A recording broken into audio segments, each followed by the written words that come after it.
오늘 말씀은 용서에 관한 말씀입니다. 위대한 용서라는 제목을 잡아보았습니다. 여러분들은 데스먼드 투투라는 우리 성공회의 사제의 이름을 아십니까? 아는 분도 계시고 모르시는 분도 계실 것입니다. 그런데 이분은 잘 모른다 할지라도 여러분들이 넬슨 만델라라는 이름은 잘 아실 것입니다. 데스먼드 투투는 넬슨 만델라 대통령이 남아프리카 공화국에서 아파타이트라는 인종차별하는 악을 제거하기 위해서 사회운동하고 정책을 폈을 때에 거기에 대한 영적인 리더로서 우리 영국 성공회의 비숍, 주교로서 그 나라를 함께 개혁했던 그런 하나님이 쓰신 사람이었습니다. 그분이 용서라는 책에서 자기의 마음을, 자기의 어릴 때의 간증을 기록한 것을 읽을 수가 있었습니다. 그는 어릴 때 생각하면은 여전히 그 아버지의 입김에서 나왔던 알코올 냄새가 생생하게 기억이 난다고 합니다. 그리고 아버지가 술을 마시고 와서 집에 엄마에게 폭력을 행하고 언어와 육체적으로 폭력을 행할 때에 어머니의 그 두려워하는 눈빛과 공포의 분위기를 잊을 수 없다고 합니다. 그리고 자기는 아직 너무나 어린 아이였기 때문에 우리 이렇게 착하고 착한 엄마, 아무 잘못도 없는 그 엄마가 고통받고 아파하는 그 모습에 자기가 할 수 있는 것이 없어서 절망했던 그런 마음들을 회고를 한다고 기록하고 있습니다. 자기 마음으로는 알고 있습니다. 무엇을? 아버지를 용서해야 된다는 것을 알고 있지만 그때가 회고가 되고 또 그때의 일이 생각을 나게 하는 그런 연상된 것들이 있을 때에 용서를 해야 되는 것을 알지만, 크리스천으로서 용서해야 되는 거 알지만 용서가 잘 안 되는, 아버지가 그 했던 것만큼 되갚아주고 싶은 그러한 마음이, 분노가 일어나는 것을 본인이 힘들게 경험한다는 것을 기록을 하고 있습니다. 머리로는 아버지 입장이 이해가 됐습니다. 아버지도 상처를 많이 받았기 때문에 누구한테 상처를 준다는 것도 알고 있었습니다. 영적으로 볼 때는 우리 모두가 용서를 하기 때문에 용서를 자기도 아버지 해야 한다는 것을 다 알고는 있다고 투투는 말했습니다. 그러나 잘 안 되었던 것이죠. 우리는 인생을 살면서 많은 은혜를, 감사를 입고 여기까지 온 줄로 믿습니다. 나의 나된 것은 하나님의 은혜라 찬양도 하고 바울이 얘기했던 고백을 우리는 즐겨합니다. 맞습니다. 누군가가 여러분들을 서포트해주고 여러분들에게 선물을 주고 사랑을 줬기 때문에 저 여러분들이 이 자리에 있을 수가 있습니다. 근데 또 마찬가지로 저 여러분들은 누군가로부터 다 상처를 받았습니다. 그리고 원치 않던 원튼 우리도 누군가에게는 상처를 주고받는 그러한 인생을 우리는 살고 있습니다. 우리는 마음의 상처를 입었을 때에 우리를 아프게 한 그 사람을 용서해야 된다는 것을 사실은 자동적으로 크리스천으로 알고 있습니다. 심지어 그렇게 얘기합니다. 옆에 누군가가 지금 너무 누군가를 미워하고 있을 때 우리 입에서 나오죠. 믿는 자가 용서해야지. 결국은 믿는 자가 용서해야지라고 이렇게 얘기를 할 수가 있습니다. 그런데 영어 표현이 딱 맞죠? Easier said than done. 말이야 쉽지.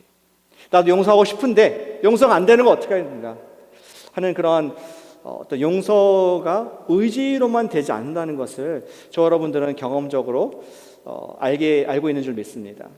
저는 용서는 되어지는 것, 어쩌면 그 용서도 모든 것과 마찬가지로 하나님께서 주시는 선물이 아닐까, 그러한 묵상을 하게 됩니다. 우리는 가해자를 용서해야지만 우리가 앞으로 나아갈 수 있고 아픔에서 헤어나갈 수 있습니다. 따라서 우리가 누구한테 당신은 용서해야지라고 말하는 것은 사실은 무리한 얘기이고, 저 여러분들이 할 수 있는 것, 심지어 나 자신에게도 할 수 있는 것은 용서가 되어지기를 바랄 뿐입니다.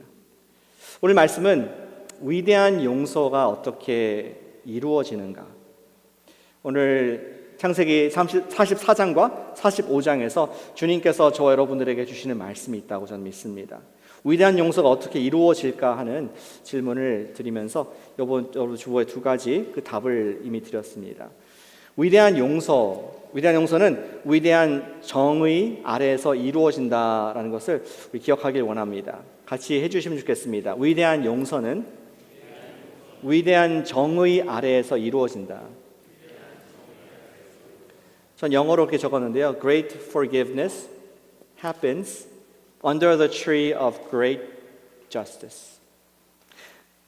우리 놀라운 정의라는 나무 아래에서만 사실 위대한 용서가 이루어질 수 있다라고 말씀을 드리고 싶습니다. 하나님께서는 바로의 꿈을 통하여서 계시를 하셨습니다. 우리가 지난번에 보았습니다. 앞으로 7년간에 이전에 없었던 놀라운 그런 풍년이 있을 것이다. 그리고 그 뒤에는 이전에 보지 못했던 7년의 풍년을 완전히 새까맣게 잊어버리는 7년의 흉년이 있을 것이다. 이러한 예언을 하나님께서 바로에게 주셨습니다. 그리고 그것을 누가 해석해 줬습니까? 그 당시에 아주 유명한 우리 해문가, 정평이 난 요셉을 감옥에서 하나님께서 나오게 하셔가지고 이제 그 요셉이 그 뜻을 해석해 주었죠. 7년간의 풍년과 7년의 흉년이 될 것이라는 말씀했습니다. 그리고 그 말 그대로 7년 동안에 이전 없었던 놀라운 풍족함이 있었고 그것을 이제 5분의 1을 매년 저축을 해가지고 앞으로 있을 7년을 준비했습니다. 고대 근동 사회의 모든 지역에 엄청난 흉년이 2년째 됐을 때에 우리 야곱은 자기의 형제, 자기의 아들들을 10명을 애굽에 보내게 됩니다. 애굽에는 음식이 있다는 것을 소문 듣게 됩니다. 그래서 2번이나 보내게 되죠. 첫 해에 보내고 두 번째 해에 보내게 됩니다.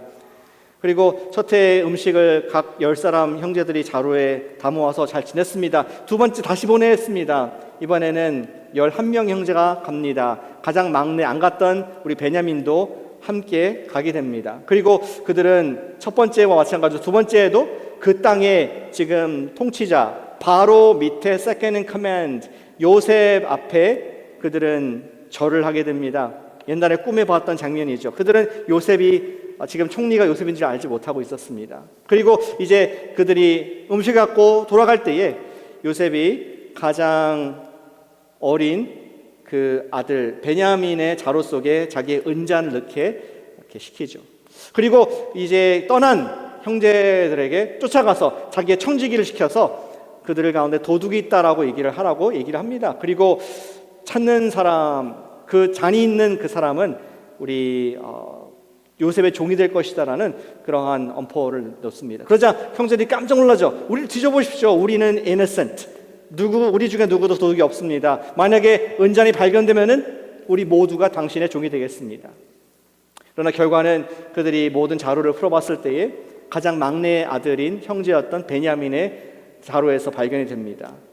그때에 유다가 아주 통곡을 하면서 그리고 모든 우리 형제들이 다시 한번 요셉 앞에 나아가는 장면을 44장에서 보게 됩니다. 아까는 요셉 앞에서 그들이 절을 했지만 이제는 요셉 앞에서 죄인의 신세로 넘어지게 됩니다. 우리 44장 본문에 여기는 없지만 성경 있으시면은 44장 14절을 같이 보시면 좋겠습니다. 14장 14절에 이렇게 기록되어 있습니다. 유다와 그의 형제들이 요셉의 집에 이르니 요셉이 아직 그곳에 있는지라 그의 앞에서 땅에 엎드렸다. 전에는 리스펙트로 인사를 했지만 이제는 죽을 죄인으로서 요셉 앞에 땅에 엎드린 그런 모습을 두려워하는 심판을 기다리는 그런 모습을 볼 수가 있습니다. 형제들은 요셉 앞에 두려움 가운데 호소를 하는 장면을 바로 다음에 16절에서 볼 수가 있습니다. 16절에 우리 유다가 대표로 말합니다. 유다가 말해 우리가 내 주께 무슨 말씀을 하오리까? 무슨 설명을 어떻게 우리의 명백함을 어떻게 증명할 수 있겠습니까? CCTV가 있는 것도 아니고 어떻게 이것을 증명할 수 있습니까? 통할 수 없습니다. 그러고 나서 좀 의외의 이야기를 바로 같은 16절에서 이렇게 얘기를 합니다. 하나님이 종들의 죄악을 찾아내셨으니 우리와 이 잔이 발견된 자가 다 내 주의 노예가 되겠나이다. 이상하지 않습니까? 지금 유다는 말하기를 우리는 분명하게 이 죄를 범하지 않았습니다. 우리는 결백합니다. 심지어 그리고 모든 것을 아는 듯한 요셉을 보니까 요셉도 알고 있는 것 같아요. 우리가 범죄하지 않은 것을. 그런데 갑자기 유다가 왜 이런 말을 할까요?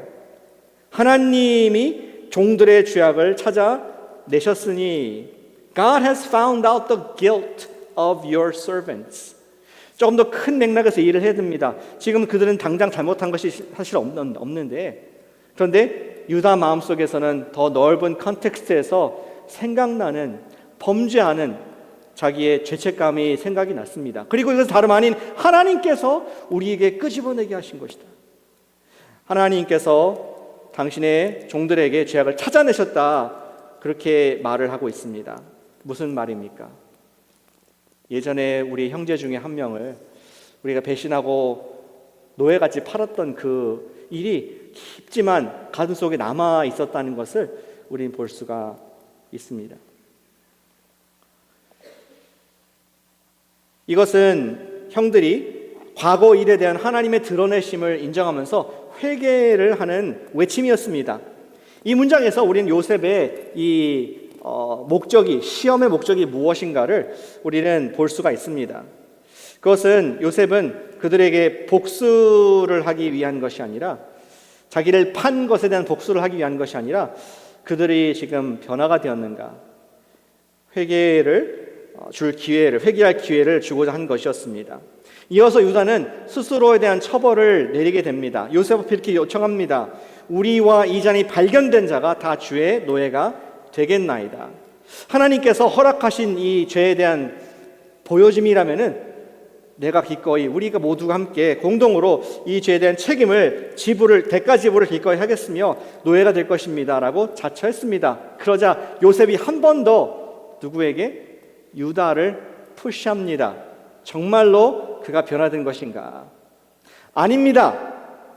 당신들 모두가 종이 되는 것이 아니라 이 자루에서 은잔이 발견된 그 사람만 종이 되고 You are free to go. 어쩌면은 요셉에게 그것이 플래시백이 됐을 것 같아요. 십몇 년 전에, maybe 20 years ago, 자기가 아버지의 양을 치는 형들을 찾아갔을 때에 형들의 시기와 질투 가운데 그는 이제 양들을 치는 그를 찾아갔을 때 질투 가운데 구덩이에 들어가는 그런 어려움을 경험했습니다. 그리고 이제 그때에 한 형제가 얘기를 하죠. 우리가 우리 동생 요셉을 밉지만 죽이지는 말고 차라리 돈을 벌자.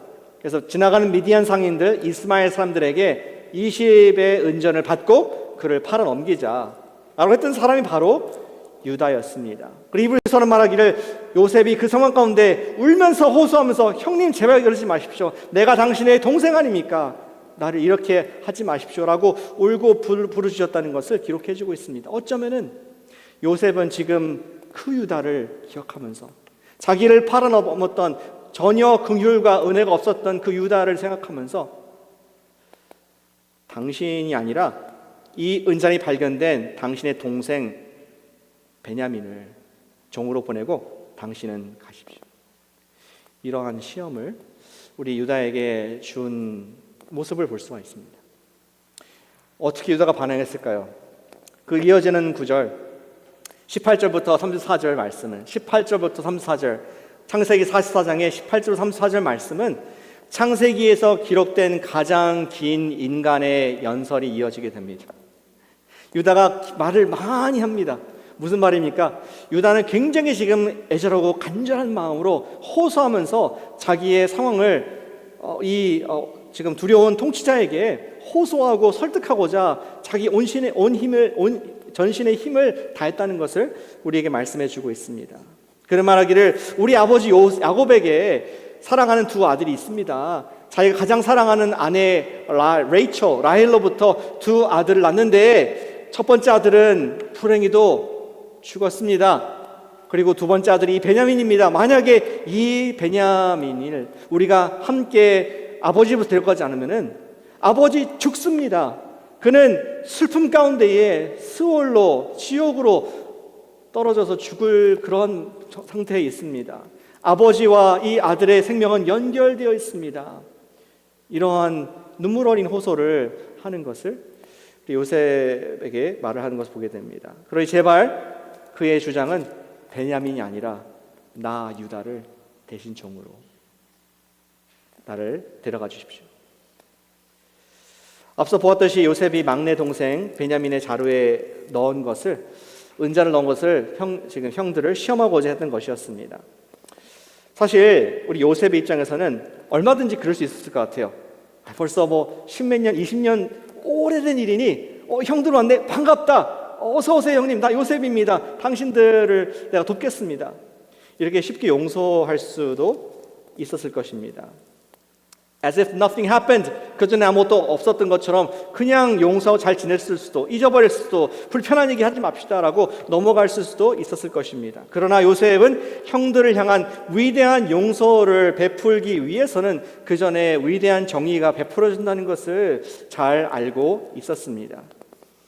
이 모습 마치 재판장에서 우리 판결을 내리는 판사의 모습과 비슷합니다. 요셉의 형들을, 요셉을 세 번째 만나는 것이었는데 두 번은 예의를 갖췄지만 세 번째는 죄인의 신분으로 엎드려서 억장이 무너지듯이 다급한 가운데에 요셉 앞에 울면서 호소하는 그러한 재판장의 모습입니다. 그리고 그 모든 것을 알고 있듯 한 요셉, 그들의 나이도 알고 있고 출신도 알고 있고 누가 가장 어린지도 알고 있는 모든 것을 알고 있는 하나님과 같은 지식을 갖고 있는 요셉 보면서 그들은 숨길 수가 없었습니다.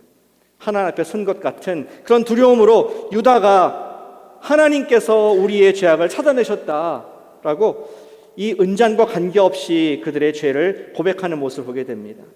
그리고 이어지는 말씀, 즉 유다가 요셉 앞에서 변명을 한 이 이야기는 정말 과연 그가 참회를 했고 내가 생각만 바뀐 것이 아니라 이제는 내가 내 삶을 바꿨습니다, 이제는 내가 형제를 파는 자였지만 이제는 내가 그러지 않겠습니다, 내가 그 자리를 대신하게 해주십시오, 그것을 보여주는 회개의 합당 열매를 보여주는 Justice is served, 정의가 실현된 용감한 위대한 정의가 나타난 모습을 성경이 우리에게 분명히 보여주고 있습니다.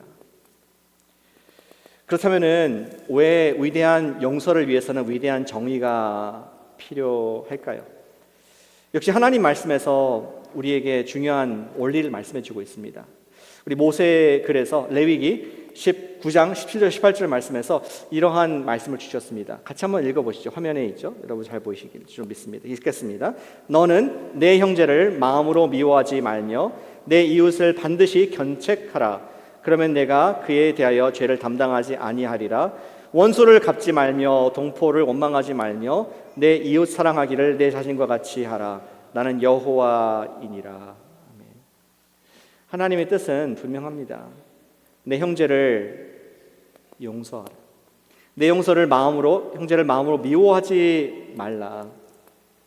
그런데 어떻게 용서를 할 수 있는지 그 원리들을 설명해 주고 있습니다. 이어지는 부분에서 내 이웃을 반드시 견책하라. 영어로 보면 You shall reason frankly with your neighbor. 논리적으로 이성적으로 그와 함께 대화하고 frankly 정직하게 그 얘기를 드러나도록, 죄가 드러나도록 그렇게 견책하라는 것을 말씀하고 있습니다. 왜 그렇습니까? 왜 용서가 되기 위해서는 형제를 견책해야겠습니까? 그 다음에 이어진 부분에는 그러면 네가 그에 대하여 죄를 담당하지 아니하리라. 만약에 우리가 그냥 좋은 게 좋은 거라고 불편한 거 싫으니까 무조건 용서를 한다면은, 그리고 이 두 번째 부분 형제에 대해서 견책하는 것이 없다면은 그 다음에 너가 그 죄를 담당하는 것이다 말씀하고 있습니다. 우리가 그 죄를 묵인할 때에 You are accomplice. 여러분들이 그 죄에 동의를 하는 것이고 그 죄에 가담하는, 여러분들이 피해자이고 상처를 입은 사람인데 그 상처를 준 사람의 죄에 동참하는 것이 된다. 그 무서운 말씀을 해주고 계십니다. 따라서는 내 이웃을 반드시 견책하라, 반드시 정의를 찾으라라고 말씀하고 있습니다.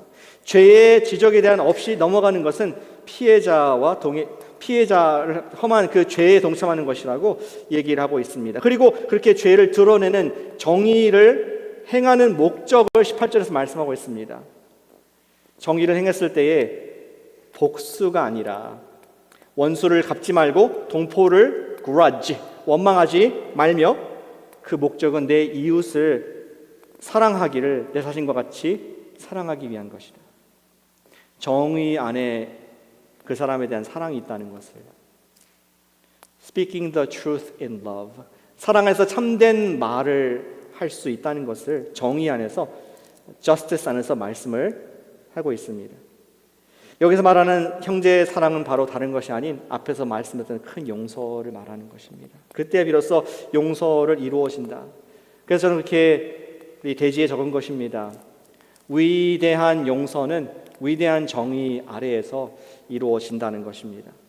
위대한 정의가 있을 때 피해자는 그 마음에 더 이상 그 아픔이 자기를 주장하지 못하게 되는 것입니다. 그리고 이 모든 것이 가능한 이유가 무엇이겠습니까? 그 가능한 이유는 because that's who God is. 하나님이 그러한 분이시기 때문에, 하나님은 절대 사랑이시지만 또 그분은 거룩하고 공의로우신 분이시기 때문에, 아까 마지막 레위기 9절 다시 보여주세요. 끝에 보니까 나는 여호와이니라. 그분께서 사인하고 계십니다. 이러한 경륜과 원리가, 우리 용서하는 원리가 나의 원리이다. 나는 여호와이니라. 그분의 친필 사인을 주시면서 그분이 그러하시기 때문에 우리도 정의 없는 용서를 하지 말라라고 그렇게 말씀해 주고 계십니다. 제가 몇 번 말씀드렸던 적이 있었던 레이첼 던 할런더라는 그 US 짐내스트의 이야기를 좀 드리길 원합니다. 던 할런더는 팀 USA 짐내스트였습니다. 그런데 그가 16년, 자기 경력 16년이 됐을 때에 자기의 이 테라피스트, 미시간 스테이트 유니버시티에서 우리 의사였던 레리 나서를 고소를 하게 됩니다. 어떤 죄로 고소합니까? 법정에 고소를 하게 되는데 그동안 나를 sexual abuse, 나에게 성적 학대를 가했다, 이러한 이야기를 하게 됩니다. 그녀가 첫 번째 그런 고소를 했을 때 그녀의 용기로 말미암아 비슷한 경험을 한 500여 명의 다른 선수들, 여자 선수들이 나사르의 오랜 성적 학대를 증언하게 되었습니다. 그 결과 레리 나사르는 그가 이제 코트에서 형을 받게 되는데 자그마치 175년 동안 구금되는, 평생 이상이죠, 감옥에서 복역을 하게 되었습니다. 그런데 이 일이 이루어지기까지 레이첼 던 할런더는 그가 15살 때, 15살 때 처음 그 의사를 만났는데 지금 16년 뒤에 이러한 고소를 하게 된 것이었습니다. 그의 학대에도 불구하고 인생을 살아가기 위해서 아픔을 삭히거나 혹은 용서하려고 수많은 노력을 했다고 합니다. 그리고 더 아프게 된 것은 누가 얘기했을 때, 가까운 사람한테 그 사실 얘기했을 때 네가 용서해야지, 크리스천인데 받아들여야지, 이러한 경험을 했다고 합니다. 그러나 용서가 되지 않았고 16년이 지나서야 그가 용감하게 자기에게 어려움을 줬던 사람을 법정에 세우는 고소를 하게 되었습니다. 그리고 그가 맨 마지막 500명의 증인들 중에서 맨 마지막 증언을 한 것을 제가 인용하길 원합니다. 영어로 이렇게 적혀 있더라고요. I pray you experience the soul-crushing weight of guilt, so you may someday experience the true repentance and true forgiveness from God, which you need far more than forgiveness from me, though I extend that to you as well. 저는 당신이 스스로의 영혼을 짓누르는 죄책감의 무게를 철저히 경험하게 되어 언젠가는 진정한 회개와 하나님의 진정한 용서를 경험할 수 있기를 바랍니다. 그분의 용서야말로 제가 할 수 없는 어떤 용서보다 훨씬 지금 당신이 필요로 하는 것입니다. 그리고 이제 저는 당신을 용서합니다. 사랑하는 여러분, 저는 여러분들께 상처를 준 분들, 아파하는 그 분을 용서하라고 이 시간 말씀드리고 싶지는 않습니다. 그건 하나님께서 여러분들에게 주시는 은혜라고 생각합니다. 하지만 우리가 기억하길 원합니다. 위대한 용서는 위대한 정의 아래에서 이루어진다는 것을 우리가 마음에 기억하기를 축복합니다. 우리는 가해자의 죄에 대한 뉘우침이 없이 가해자를 무조건 용서할 수 있는 것이 아닙니다. 비록 어떤 경우에는 그것이 16년이 걸릴 수도 있을 것입니다. 어떤 경우에는 평생이 걸릴 수 있습니다. 어떤 경우에는 이 땅에서 정의를 보지 못할 때도 있을 것입니다. 그러나 주님께서는 로마서 14장 10절에서 우리에게 이렇게 말씀해 주고 계십니다. 우리가 다 하나님의 심판대 앞에 서리라. 모든 혀가 하나님께 자백하리라. 이러므로 우리 각 사람이 자기 일을 하나님께 짓고 하리라. 아멘. 그분의 코트에 섰을 때는 우리 중에 누구도 숨길 수 있는 죄가 아무것도 없는 줄 믿습니다. 주님 앞에 고백되지 않은 모든 죄들, 그분 앞에 낱낱이 고백할 날이 있을 것을 기대하면서 우리 자신도 혹시 내가 부정한 누군가의 wrong, 정의롭지 못한 것이 있다면 성령님께서 기억하신다면 누구한테 우리 고백할 수 있는 믿음과 용기가 있기를 축복합니다.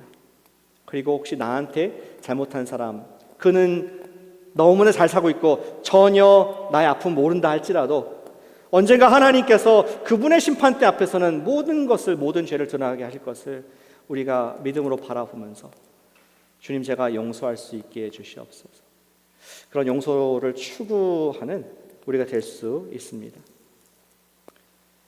우리가 위대한 용서는 위대한 정의 아래서 이루어진다 것을 기억할 때에 우리는 위대한 용서를 꿈꿔볼 수 있습니다.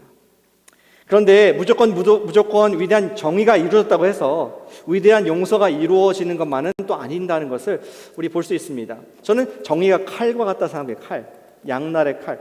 우리 그 대법원이나 이런 그 코트에 가면은 그 조각이 있지 않습니까? 블라인드 이렇게 하고 그다음에 저울을 갖고 있고 칼을 들고 있는데 이 정의라는 것은 양쪽의 날과 같다고 생각됩니다. 이쪽으로 갈 수도 있고 저쪽으로 갈 수도 있고 정의는 정의 이루어졌을 때 그것의 결과 용서로 갈 수도 있고 복수로 갈 수도 있고 이 두 가지가 될 수가 있습니다. 근데 어떻게 용서가 이루어질 수 있을까요? 요셉은 어떻게 정의를 드러낸 요셉은 하나님의 정의를 드러낸 요셉은 어떻게 용서할 수 있을까요? 두 번째 원리를 적어놨습니다. 위대한 용서는 위대한 은혜 아래에서 이루어진다는 것입니다. 같이 해주시면 감사하겠습니다. 위대한 용서는 위대한 은혜 아래에서 이루어진다. 전 영어로도 그렇게 적어봤는데요. Great forgiveness happens under the tree of great grace. 위대한 은혜의 나무 아래에서 위대한 용서가 이루어진다, happens 라고 그렇게 기록했습니다. 하나님의 일하심을 믿는 요셉은 드디어 형들을 용서할 준비가 된 것이었습니다. 우리 1절 45장 1절 읽었던 말씀 돌아가 보겠습니다. 요셉이 시종하는 자들 앞에서 그 정을 억제하지 못하여 크게 소리질러 모든 사람을 자기에서 물러가게 하고 형들에게 자기를 알리니 I am Joseph, 당신의 동생 요셉입니다. 그와 함께 한 다른 사람이 없었더라. 그리고 더 이상 그 감정을 북받쳐 올라온 감정을 절제할 수 없어가지고 크게 울었을 때 상상해 보세요. 고대 근동의 더운 지금 애굽인데 아마 문을 다 개방했을 것입니다. 바로의 궁에서도 들릴 만큼 요셉의 총리의 울음소리가 정적 고요한 가운데 퍼지게 되었던 것입니다. 여러분 아셔야 될 것은 요셉은 그동안에 그 세월 동안에 너무나 형제들을 용서하고 싶어 했습니다. 너무나 보고 싶었습니다. 너무나 아버지가 보고 싶었고 자기를 등지고 버린 그 형제들을 화해하고 싶은 그 마음이 너무나 많았었는데 거리가 너무 멀고 시간이 너무 많이 지났고 그리고 해결되지 않은 죄가 큰 구덩이가 되어서 도저히 가까이 갈 수 없었던 그 아픔과 외로움과 처절한 외침들을 밤마다 경험했던 요셉이었습니다. 그런데 갑자기 이제 그 형들이 유다가 회개하고 하나님의 정의가 이루어졌을 때에 하나님께서 보여주신 것이 드러났을 때에 이제 그 갭이 확 줄어들면서 더 이상 주체할 수 없었을 것입니다. 더 이상 그들을 향한 사랑하는 용서하고 싶은 마음을 주체할 수 없어서 크게 감정적으로 우는 모습을 성경이 그대로 기록을 남겨주고 있습니다. 그 요셉은 스스로 누군지를 또 밝히게 되죠. I am Joseph. 3절에도 보시길 바랍니다. 요셉이 형들에게 이르되 나는 요셉이라 또 얘기합니다. 내 아버지께서 아직 살아계시니까 형들이 그 앞에서 놀라서 대답을 하지 못하더라. 샥. 지금 이것이 우리 죽었던 형제, 죽었던 동생 요셉이 애굽의 총리라니 지금 현타가 온 요즘 말로 그러한 좀 띵한 모습에 보여주고 있습니다.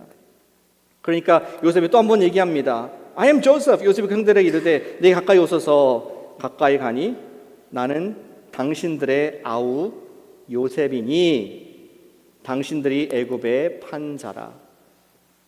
잊지 마시길 바랍니다. 나는 요셉인데 당신들의 11번째 아들 요셉이 아니라, 형제 요셉이 아니라 당신이 애굽에 종으로 팔아 넘긴 그 요셉입니다. 얼마나 두려웠을까요? 이 칼이 어느 쪽을 할 것인가? 지금 이것을 우리가 얘기한 이유가 무엇일까? 형제들은 더 두려웠을 것 같습니다. 과연 요셉은 어떻게 결정을 내겠습니까? 다음 구절 읽어보면 답이 나옵니다. 5절에 보니까 당신들이 나를 이곳에 팔았다고 해서 근심하지 마소서, 한탄하지 마소서. 하나님이 but God 생명을 구원하시려고 나를 당신들보다 먼저 보내셨나이다. 하나님이 나를 구원해 주셨습니다. 7절에서도 같은 말을 하고 있죠. 하나님이 큰 구원으로 당신들의 생명을 보존하고 당신들의 후손을 세상에 두시려고 나를 당신들보다 먼저 보내셨나이다. 하나님께서 나에게 은혜를 풀어주셔서 지금까지 살아있을 뿐만 아니라 이러한 큰 애굽의 통치자가 되게 하셨습니다. 우리 아까 뒤에 구절 읽어봤잖아요. 형들에게 얘기합니다. 아버지한테 얘기해 주십시오. 얼마나 내가 많은 부를 누리고 많은 권세를 누리고 하나님께서 애굽의 총리를 삼으셨는지 다 보고하시고 돌아오게, 아버지를 모시고 오게 좀 해주십시오. 요셉은 알았습니다. 본인이 얼마나 큰 하나님의 은혜를 받았는지. 예전에 청소년 때 꾸었던 그 꿈이, 11별과 해와 달이 자기에게 절을 했던 그 꿈, 형제들의 11개의 단이 자기 볕단에 절했던 그 꿈이 하나님의 이 구원을 이루기 위한 목적이었구나. 그리고 나를 먼저, 비록 형들이 나를 악을 행해서 나를 파는 악을 행했지만 하나님께서 다 계획하셔서 더 큰 은혜를 나를 통해서 베풀도록 하신 놀라운 하나님의 손이었습니다. 그러한 고백을 하고 있습니다. 그러니까 염려하지 마십시오. 두려워하지 마십시오. 내가 I forgive you. 용서할 수 있다는 것을 얘기를 하고 있습니다. 요셉은 7절에 보니까 아마 예언적으로 이해한 것 같습니다. 당신들과 당신의 후손, 특별히 유다의 후손이신 예수 그리스도의 대가 끊기지 않도록 하나님께서 구원을 위해서 은혜로 우리 가족을 이렇게 구원하신 것입니다. 내가 그것을 보면서 I forgive you. 그리고 14절의 말씀 보니까 자기 아우 베냐민의 목을 끌어안고 울었다. 너무나 보고 싶었던 자기 막내 동생, 살았는지 죽었는지 알 수 없는 그 막내, 혹시 내 동생도 형들에 의해서 미움을 받고 또 해코지를 당하지 않았을까 너무나 걱정했었는데 베냐민을 보는 순간 더 이상 울 수밖에 없는, 목을 끌어안고 울고 또 베냐민도 형을 만나서 반가운, 끌어안고 우는 그러한 감정에 북받친 모습, 용서받은 자의 모습을 성경은 그대로 우리에게 보여주고 있습니다.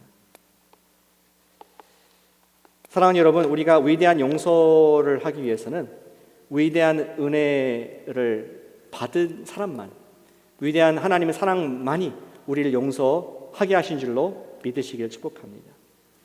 저와 여러분들은 그런 힘이 없습니다. 나에게 잘못하면은 저희는 되갚아보고 싶은 그러한 마음이 있습니다. 우리는 이런 위대한 용서, 입에 담을 조차 가치가 없는 그런 연약한 사람들입니다. 오직 하나님의 가장 큰 은혜의 끝인 절정인 예수 그리스도의 십자가의 은혜 이후에는 저와 여러분들은 누구를 용서한다고 말할 능력이 없는 자인 줄로 믿습니다. 그 은혜의 구원, 그 속에 거할 때에 우리는 그때 용서가 이루어진다는 것을 보게 됩니다. 이 말씀은 사실 구약에만 등장한 것이 아니라 예수님께서 주셨던 말씀 아니겠습니까?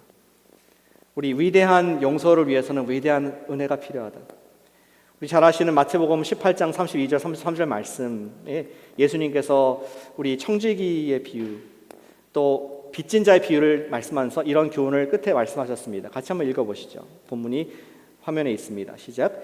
이에 주인이 그를 불러다가 말하되 악한 종아, 내가 빌기에 내가 내 빚을 전부 탕감하여 주었거늘 내가 너를 불쌍히 여김과 같이 너도 내 동료를 불쌍히 여김이 마땅하지 아니하냐 하고, 이 왕이 어떠한 악한 종의 빚을 탕감해 준 이야기입니다. 우리가 잘 아시는 1만 달란트를 빚졌던 그런 종이었죠. 또 계산해 봐야 되잖아요. 달란트가 뭐 얼마인가. 현재 우리 US 달러로 얼마인지 또 우리가 계산해 봐야지 느낌이 오지 않습니까? 그런데 우리 커멘테이터를 얘기하기를 왜 예수님께서 1만 달란트라는 말을 썼을까? 그것은 그 당시에 가장 큰, 예수님이 말씀하신 가장 큰 숫자가 만이었다. 1만. 그리고 그 당시에 로마의 돈의 가장 큰 돈의 denomination, 그 화폐의 단위가 달란트였다. 그래서 그냥 10,000달란트, 엄청나게 많은 빚을 졌다. 이런 얘기를 하는 것이었습니다. 근데 실제로 그것을 US 달러로 계산해 보면은 3.4 빌리언 달러라고 얘기를 합니다. 어떻게 개인이 기업도 아니고 국가도 아니고 3.4 빌리언 달러를 수백억을 이렇게 빚질 수가 있을까요? 모르겠습니다. 그런데 그런 엄청난 빚을 왕이 불쌍히 여겨서 보니까 네가 빌기에 네가 내 빚을 forgive, 탕감해 주었다. 그런데 이 사람이 너무나 감사한 가운데 나가다가 자기의 친구를 만나게 됩니다. 그 친구가 또 자기한테 빚을 졌다는 얘기를 비유 가운데 말씀하시죠. 그리고 그 빚이 양이 100데나리온이라고 얘기를 했습니다. 역시 데나리온이 얼마인가? 오늘날 환산으로 1데나리온은 하루의 품삯이라고 얘기하지 않습니까? 우리 미니멈 웨이지를 생각하고 하루에 얼마 노동자가 벌 수 있을까 계산해 봤을 때 그것이 100데나리온이었을 때 가치가 현재 US 달러로 5,800불 정도 된다고 합니다. 5,800불이면 크다면 크고 또 적다면 적은 돈인데 그것을 갚을 때까지 이 사람을 prosecute 하는 그 모습을 보게 되죠. 그것을 왕이 보면서 지금 읽었던 말씀을 하는 것입니다.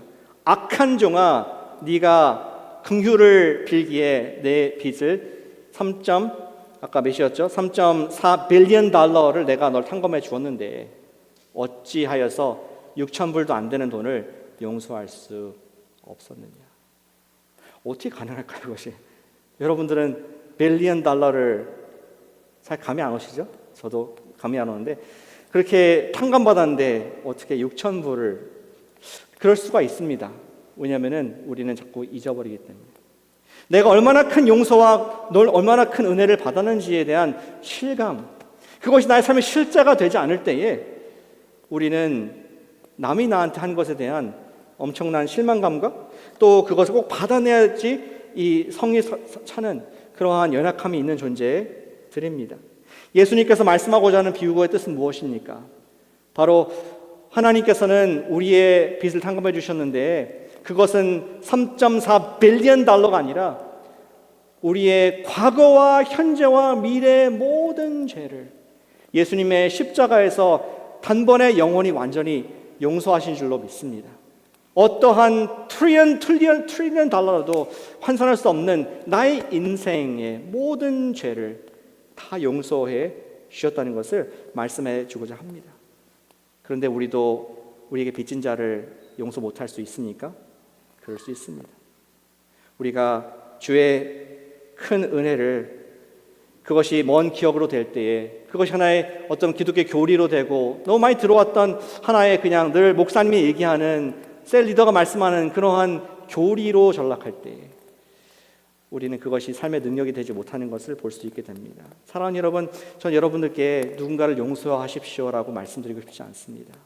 그러나 한 가지 권면드리고 싶은 것은 오늘 성령님께서 주시는 말씀 바탕으로 복음의 은혜를 매일 묵상하는, 내가 얼마나 큰 죄의 빚을 탕감받았는지 예수님께서 흘리신 그 보혈의 능력의 피가 얼마나 값진 것인가를 제가 매일 묵상하게 도와주시옵소서.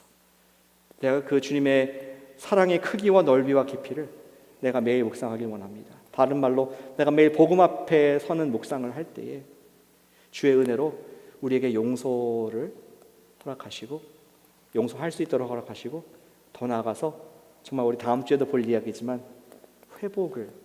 관계의 회복을 주시는 주님의 놀라운 은혜가 있을 줄로 믿습니다. 요셉에게 주셨던 10년, 20년 묵었던 그러한 grudge, 이러한 아픔과 쓴 것도 용서해 주실 수 있는, 용서를 주실 수 있는 주님께서 우리가 주님께 놀라운 은혜를 받았는지, 그리고 놀라운 어떤 정의를 우리가 구할 때에 주님께서는 우리가 감당할 수 없는 그러한 큰 용서를 우리가 감당하는 복된 주인공 되게 하실 줄로 믿습니다. 이 말씀 바탕으로 우리 기도하겠습니다. 먼저 감사하는 기도를 하면 좋겠습니다.